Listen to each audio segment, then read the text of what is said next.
Hey everyone, it's Kit.Nicole and I'm back with another OCC video, or if you're new, it means Operation Christmas Child video. So this one is a little bit different today, as you can see, different setup. The purpose of this video, if you didn't read the title, is we're going to be going a little bit beyond the box. So this is just a new series that it kind of felt it on my heart to do. So essentially what I'm going to be doing is just focusing on some of the countries that receive the shoe boxes, just to give like a little bit of perspective of where these boxes are going, and maybe generate some ideas of things you might want to be packing in your boxes.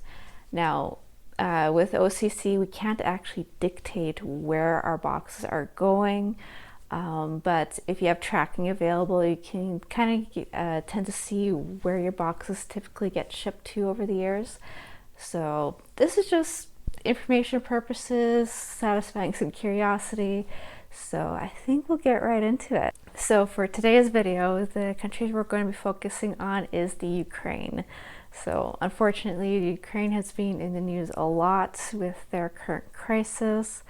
So I just felt it would be best to let's highlight this country a little bit, because they are an OCC shoebox receiving country and they do need a lot of prayers as well. So to start off with, this is just from what I know. Samaritan's Purse started sending shoe boxes through Operation Christmas Child roughly when the whole Crimea thing started up. Both the US and Canada were sending countries. Canada stopped sending, I believe, in around 2019 because things had calmed down and the US was able to handle that distribution all by themselves. So now just some quick facts about the Ukraine. If you noticed, their flag is blue and yellow, which seems to be a little bit different from a lot of the flags that contain like red and white and such. So it is a more standout flag when you see everything all together. So what you don't know is that the blue represents the open sky and the yellow represents the wheat fields. You could also take it to mean that the blue is for calm and the yellow is for joy. So I think that was a really cool little factoid that I found. So this flag has been around since the 1800s roughly, but didn't fully become adopted until the 90s when the Ukraine was separated from Russia. Next thing is languages. So the predominant language is Ukrainian, but close to almost 50% is Russian, or they speak Russian. Some other languages that are spoken there is Polish, Romanian, and Hungarian. I do know they also do teach English in their schools. There was a brief moment when I was in school where they tried to start up like a little pen pal thing with like my school and a school in the Ukraine. We only ever got like one letter, managed to send one letter out, receive a letter, and then I don't know, I think the teachers kind of forgot to maintain that, so oops. Next up, primarily religion is the Eastern Orthodox tradition. Okay, concerning folklore, Kiev has up to 3 official witch gathering places called, and they're all called Lisa Hora, which translates to Bold Mountain. Decorating eggs, well, official sites say started in the Ukraine. My mother would argue that because we are Polacks. So we'll just say decorating eggs is a Slavic tradition. It's been around for, I think approximately 3,000 years, which predates the arrival of Christianity into the nation. The egg was believed to have immense power and releases the earth from winter. That's why it's a celebrated icon pretty much. Okay, pilgrims often journey to the Sofia Kieviska Church and St. Michael's Golden Domed Monastery during the year. Their national flower is actually the sunflower, and they're one of the top producers of sunflower oil in the world.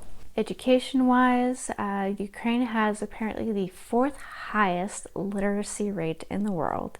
Education is highly prioritized in the country, where If there's a certain population density, like a certain amount of children in the area, a school must be established. Students will finish their formal education between the ages of 14 and 16, and then they'll go on to upper secondary school or higher education, which is typically like a vocational style school. And bringing it back to Operation Christmas Child, at the beginning of this year, 2022, around 660,000 shoe boxes were delivered to the nation to about 3,200 church partners just a couple weeks before the invasion started. So what this has done has essentially started providing relief before relief was even needed. And surrounding countries like Poland and Moldova also took some of the shoe boxes that they've received and started handing them out to some of the refugees that were coming through the areas. So this wraps up the video for today. I hope this just gave you a little bit of an insight into just some of the country's culture. If you want to check out more, I've linked the official Ukrainian website in the description below, and I encourage you to just take a look around, click on some of the links there just to learn a little bit more about the country. And last of all, one of the key things is just don't forget to pray. Pray for strength for those that are there, pray for comfort for those that are there and that had to flee, and also pray for the opening of hearts to the gospel as well. So thanks again for watching. Stay tuned. I do have more of these videos planned, and try to do some try to get them out whenever I can get them out.